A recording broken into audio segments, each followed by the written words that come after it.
নমস্কার বন্ধুরা, আপনারা কেমন আছেন আমাকে জানাবেন। দেখুন, আজ কিন্তু বৃহস্পতিবার, তাই তাড়াতাড়ি করে ঠাকুরঘরটা একটু মুছে পরিষ্কার করে নিলাম। আর মাকে বাইরে বের করেছি রোদে, কারণ ঘরে না খুব ঠান্ডা। সেই ঠান্ডার কারণে মাকে একটু রোদে রেখে দিয়েছি। আর মায়ের জন্য জলও কিন্তু আমি রোদে দিয়ে রেখেছি। সেই গরম জল দিয়েই মাকে আজ চান করাবো। এত ঠান্ডায় আমরা নিজেরাই চান করতে পারছি না, তো ঠাকুররা কীভাবে চান করবে সেটা ভেবেই কিন্তু আমি এই যে দেখতে পাচ্ছেন পিতলের গামলায় করে আমি জল রোদে দিয়ে রেখেছিলাম। সেখান থেকে জল এখন আমি ঘটিতে ঢেলে নেব।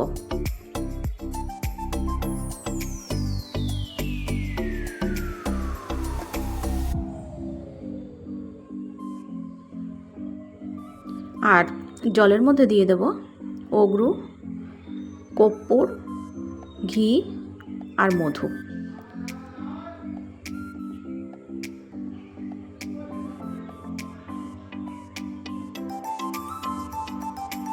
এই যে দিয়ে দিলাম ঘি, দিয়ে দেব একটু কর্পূর।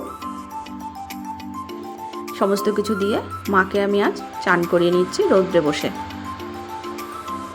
মায়ের গায়ের বস্ত্রটা খোলা হয়ে গেছে, আমি গরম জলের মধ্যে মাকে রেখে দিয়েছি। এবার আমি মিশিয়ে নেওয়া জলটা মায়ের গায়ে দিয়ে মাকে চান করিয়ে নেব। আমি আজ রোদে বসেই মাকে চান করাচ্ছি। ছাদে বসে গেছি মাকে নিয়ে চান করানোর জন্য।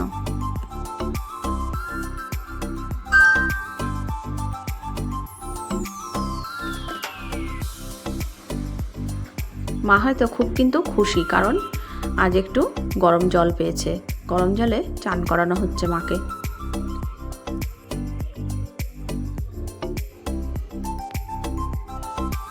দেখুন, আমি চান করিয়ে জামাটা পরিয়ে নিয়েছি।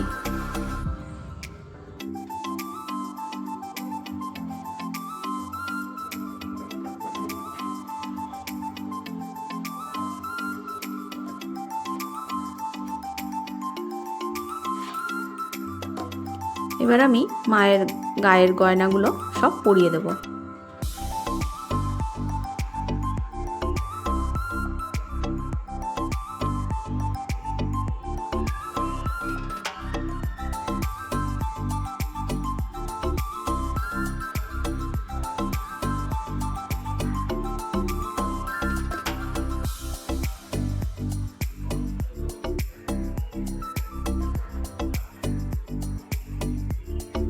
মাকে কিন্তু আজ ভারী সুন্দর লাগছে, কারণ রোদে বসে চান করেছে তো খুব ভালোই লাগছে। মনে হচ্ছে যেন হাসছে। দেখুন, হয়ে গেছে কিন্তু আমার মায়ের চান করানো। তারপর দেখুন, আমি সমস্ত বাসনগুলো মেজে গুছিয়ে নিয়েছি এবং ফুলগুলো সাজিয়ে নিয়েছি।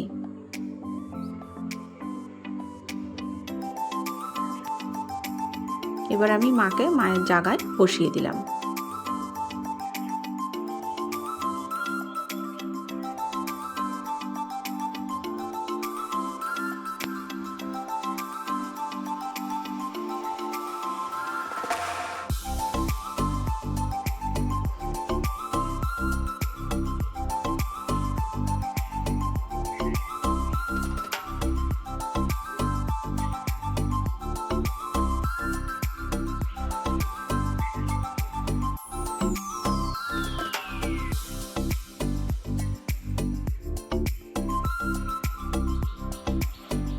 তারপর দেখুন, আমি কিন্তু ঘটে আলপনা এঁকে নিয়েছি আর মায়ের কপালেও সিঁদুরটা দিয়ে দিলাম।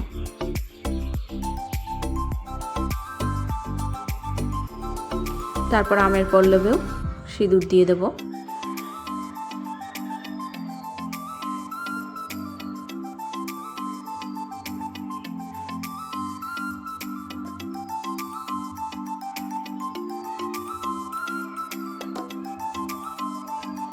ঘটে আমি জলটা দিয়ে নিলাম, শঙ্খেও জলটা দিয়ে নেব।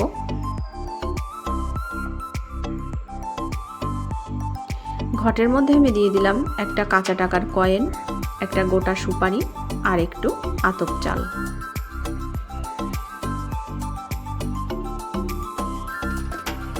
আর যেখানে আমি ঘরটা বসাবো সেখানে আমি একটু ফুলের কুচি আর দিয়ে দিয়েছি একটু ধূপ। এগুলি দিয়ে আমি মায়ের ঘরটা বসিয়ে নেব। আর দেখুন ঘটের ওপরে আমি একটা গোলাপ ফুল দিয়ে দিলাম। তারপর মাকে একটা মালা পরিয়ে নিলাম।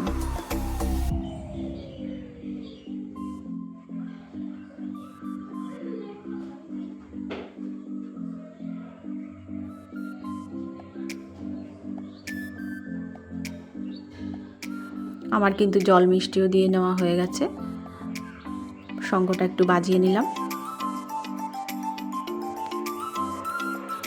এবার একটু আরতি করে নিচ্ছি।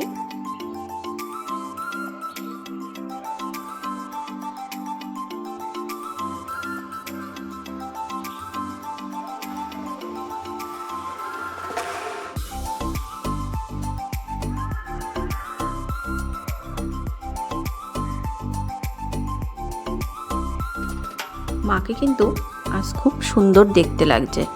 দেখুন যেন মনে হচ্ছে হাসছে, কারণ আজ কিন্তু মাকে একটু গরম জলে চান করিয়েছিলাম।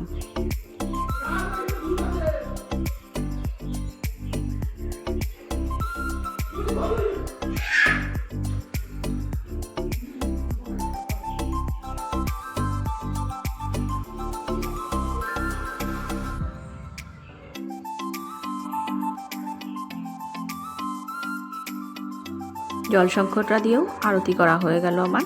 আমি মায়ের কাছে রেখে দিলাম। পুজোটা কিন্তু আমার প্রায় দিয়ে নেওয়া হয়ে গেল।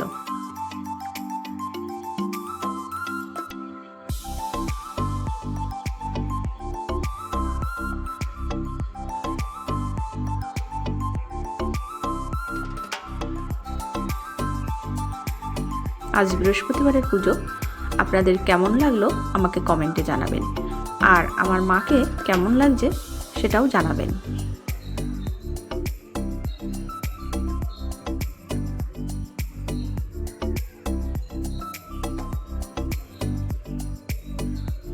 আর বন্ধুরা, কাল কিন্তু সরস্বতী পুজো। আপনারা অবশ্যই আমার ভিডিওটি দেখবেন এবং আমার সাথে থাকবেন। চলুন এরপর আমি একটু বানিয়ে নেব সন্ধ্যাবেলায় কেক। তার জন্য এখানে সমস্ত কিছু আমি রেডি করে নিলাম। 2 কাপ ময়দা নিয়ে নিয়েছি। ময়দাটাকে ভালো করে চেলে নেব। তারপর নিয়ে নিয়েছি 1 কাপ চিনি।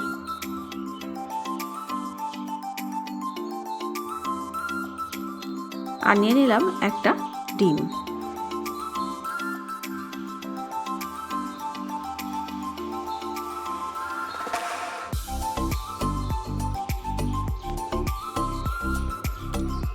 চিনিটা আর ডিমটা দিয়ে দিলাম, আর দিয়ে দেবো রিফাইন্ড তেল।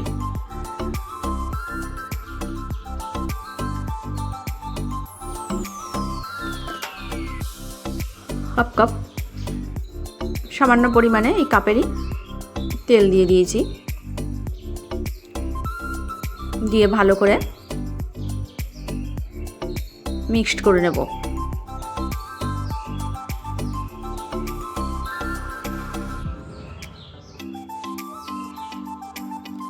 দেখুন এই যে মিক্স যেটা করে নিয়েছিলাম সেটা, এই গোলাটা আমি এখন ময়দার মধ্যে ঢেলে দিলাম।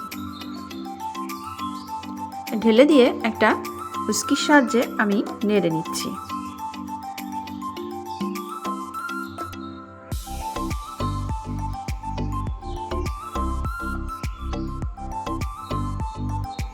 তারপর দেখুন একটু আমুল দুধ নিয়ে নিলাম কাপের মধ্যে। একটু গরম জল দিয়ে দুধটাকে গুলিয়ে নেব।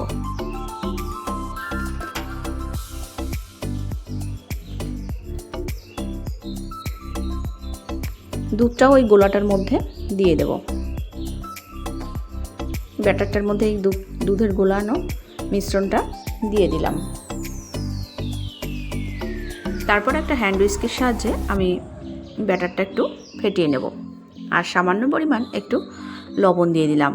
মিষ্টির মধ্যে আপনি একটু লবণ না দিলে, সামান্য একটু লবণ না দিলে মিষ্টির স্বাদটা কিন্তু বজায় থাকে না। তারপর দিয়ে দেব ভ্যানিলা এসেন্স।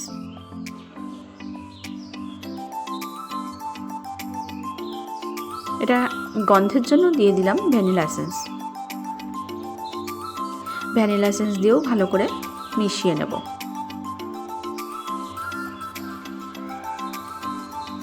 তারপর দিয়ে দিয়েছি একটু গলিয়ে নেওয়া বাটার।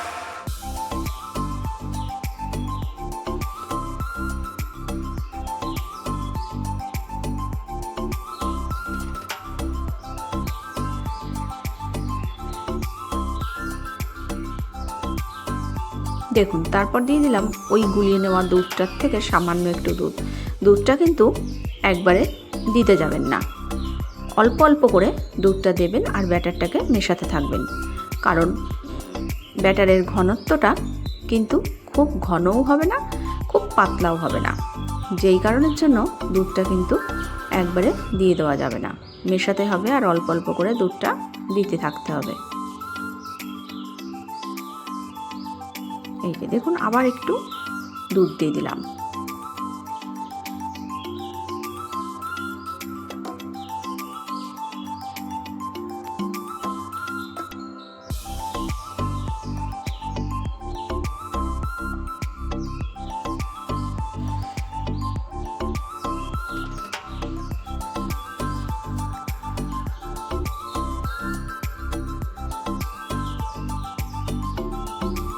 ব্যাটারটা রেডি করে রেখে দিলাম।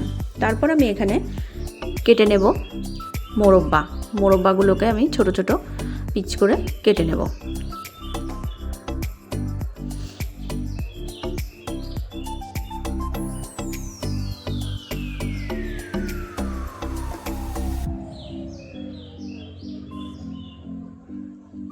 মোরব্বাটা ছোট ছোট একটু চৌকো চৌকো টাইপ করে কেটে নেব, টুকরো টুকরো করে কাটবো। মোরব্বাটা আমার কিন্তু কেটে নেওয়া হয়ে গেছে। তারপর নিয়েছিলাম কিছুটা কিশমিশ, তারপর নিয়ে নিলাম কিছুটা টুটি ফুটি,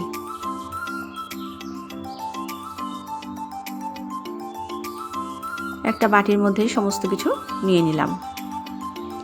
এরপর আমি এর মধ্যে একটু দিয়ে দেব ময়দা, 1 চামচ মতো ময়দা দিয়ে এটাকে মাখিয়ে নেব। আর দিয়ে দিচ্ছি চিনেবাদাম।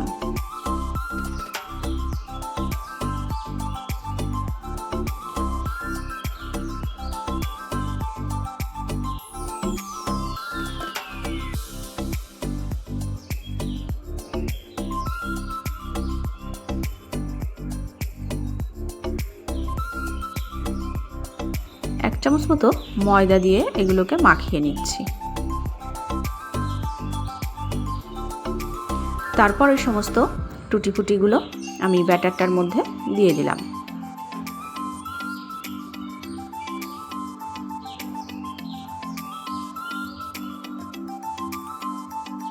আর অন্যদিকে দেখুন, একটা কড়াই বসিয়ে দিয়েছি এবং তার মধ্যে পরিমাণ মতো বালি দিয়ে দিয়েছি। বালিগুলো চাকা চাকা হয়েছিল, সেই জন্য আমি বালিগুলোকে একটু ভেঙে ভেঙে নিচ্ছি। আর দেখুন, অন্যদিকে আমি একটা বাটিতে তেল ব্রাশ করে নিচ্ছি। ভালো করে কিন্তু বাটির গায়ে তেল মাখিয়ে নিতে হবে।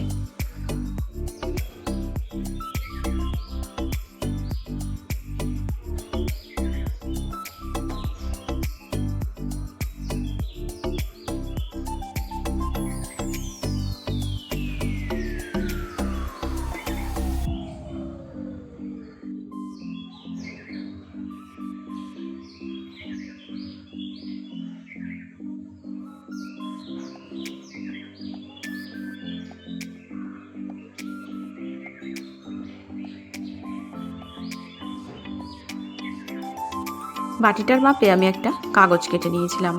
কাগজটাকে আমি বাটির মধ্যে বসিয়ে দিলাম। তারপর আমি একটু তেল দিয়ে কাগজটার গায়ে মাখিয়ে নেব। আমি কিন্তু ক্রিসমাস ডের দিনও কেক বানিয়েছিলাম এবং সেটাও কিন্তু আপনাদের সাথে শেয়ার করেছিলাম। আজ বাড়িতে মেয়েরা বায়না করছে একটু কেক খাবো, তাই বানাতে এসে ভাবলাম এটা আপনাদের সঙ্গে একটু শেয়ার করা যাক।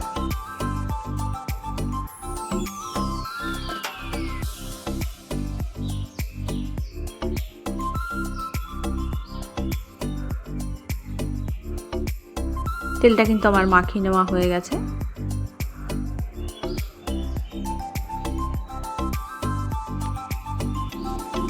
এরপর একটু এর মধ্যে দিয়ে দেব ময়দা। 1 চামচ মতো ময়দা দিয়ে বাটিটার সারা গায়ে ভালো করে মাখিয়ে নেব।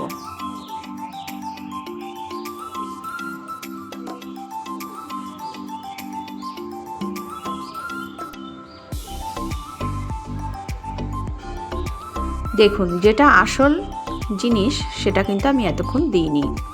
এবার আমি দিয়ে দেব বেকিং পাউডার আর বেকিং সোডা।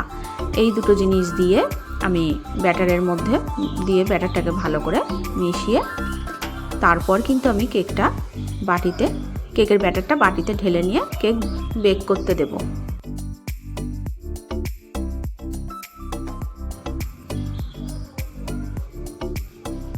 বেকিং পাউডার আর বেকিং সোডাটা ভালো করে মিশিয়ে নিয়েছি। ব্যাটারটা এবার বাটিতে ঢেলে নিলাম।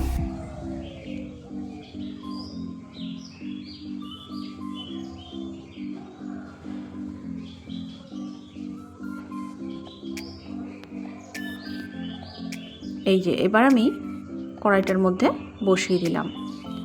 ওপর থেকেও কিছু টুটি ফুটি, কিশমিশ, কাজু, চেরি এ সমস্ত দিয়ে ঢেকে দেব। গ্যাসটা কিন্তু আমি হাই ফ্লেমে দিইনি, মিডিয়াম ফ্লেমে দিয়ে আমি কেকটাকে বেক করতে দিলাম। এবার ঢেকে দিচ্ছি।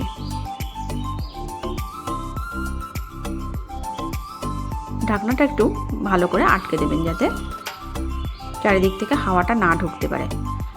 দেখুন আমার কেকটা কিন্তু আমার হয়ে গেছে। দেখলেন আমি এটা একটা কাঁটা ঢুকিয়ে দেখলাম যে কেকটা হয়ে গেছে কিনা। দেখলাম হয়ে গেছে। কেকটার গায়ে কিন্তু আর কিছু লেগে নেই। এবার আমি কেকটাকে পিস পিস করে কেটে নিলাম। কেকটা আমার কেমন হয়েছে জানাবেন। আমরা কেকটা যে খেয়েছি খুবই কিন্তু ভালো হয়েছে খেতে। আপনারা ওইভাবে বাড়িতে বানিয়ে খাবেন এবং আমাকে কমেন্টে জানাবেন। তারপর দেখুন সন্ধ্যাবেলায় চলে গেছিলাম সরস্বতী পুজোর জন্য ঠাকুর কিনতে। দেখুন আমাদের এখানে ঠাকুরের দোকান নিয়ে বসেছে। কত ঠাকুর উঠেছে আমি সেটা আপনাদের সাথে শেয়ার করছি।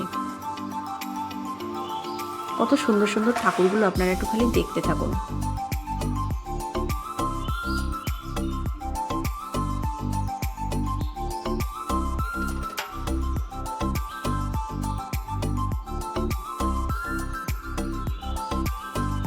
এর মধ্যে থেকেই আমরা কিন্তু একটা ঠাকুর কিনে নিয়ে এসেছি। তো আপনাদেরকে সেটা আমি দেখাতে পারছি না আজকে, কারণ ঠাকুরের মুখ আমাদের বাঁধা থাকে। পুজোর দিনই মুখটা খুলে দেওয়া হয়, সেই জন্য আপনাদের সাথে আর শেয়ার করতে পারছি না ঠাকুর কিনেছি। আমরা যদিও একটু ছোট সাইজের